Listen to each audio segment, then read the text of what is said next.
here we don't have anything like... Here, move your head. I'm right? getting baby eye on. And then start it like that. Coffee Cup Cat. Hello everybody, this is Logan from CoffeeCup Studios, joined by Chantal and Coffee Cup Cat, our lovely cat Ion. And we're going to be going over our first little D&D tutorial on how to make a first level character and then how to level them up. Specifically, we should mention this is just for our campaigns. A lot of DMs have their own preferences for your character sheets, and this one is specific to ours. So if our cat moves out of the way, there she goes, she's on my lap now. We're going to be going over kind of the kinds of dice, and then what you'll be needing to roll for this, for the character sheet. We'll be going over a class and some spells. We're going to be making a halfling bard. That is going to be the character we're going to be making. You can make kind of whatever you want using the player's handbook and everything like that. This is just going to be a general tutorial on how to do that. So I think first of all we should probably start out with what the dice are and kind of how that goes. So as you can see, each set of D&D dice consists of your 7 standard dice. Sometimes they'll come with more, sometimes they'll come with less, but this is your standard set. We have 1 metal and we have 1 plastic. This is also your standard shapes, which can again be different types of shapes and different numbering styles. But the one that you're going to be using the most is this, the D20, if you can see that. And this is followed by the D12, the D10, note that this is a 0 on the top signifying the 10 and not an actual 10. Because a D10 is generally paired with what we call a percentile dice. This is one of the newer dice in the D&D sets that has not been around for very long, but we'll explain how to roll that later. This is for if you want numbers between 1 and 100.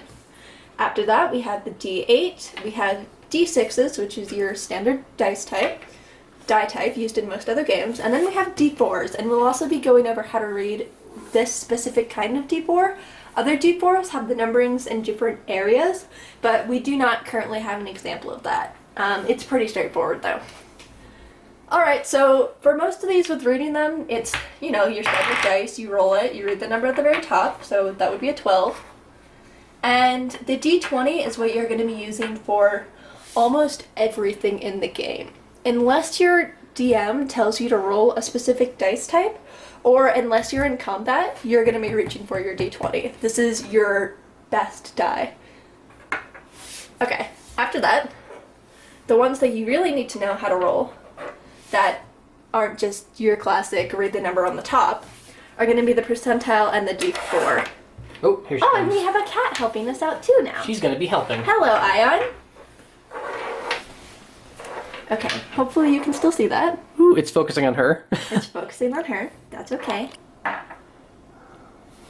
She needs to slightly move out of the way. That's okay. I can talk around her. Well, the thing is, okay. If I do this. I'm gonna see if I can refocus. Yeah, there we go. Okay.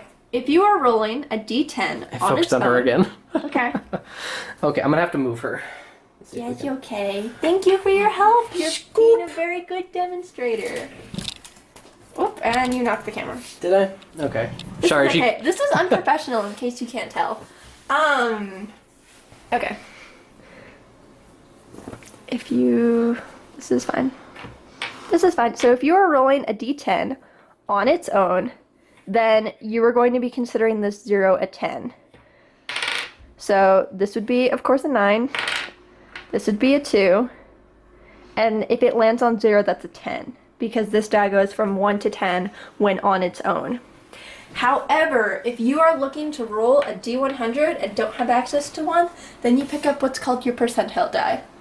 There are multiple ways to roll this, but the one that's most commonly used, and especially since the 1970s, because this die didn't exist when D&D was first made, what you do is this is your 10th place, and this is your 1st place, and this is now a 0. In this very specific case, if it's 0, 0, 0, then we call that 100. Once again, this is up for debate. You can read a lot of internet articles on it apparently, but for our cases, we're calling this 100. Everything else, you roll this as your 10th place, so that would be a 20, and you add in your 1's place the roll for this, so this would be a 28.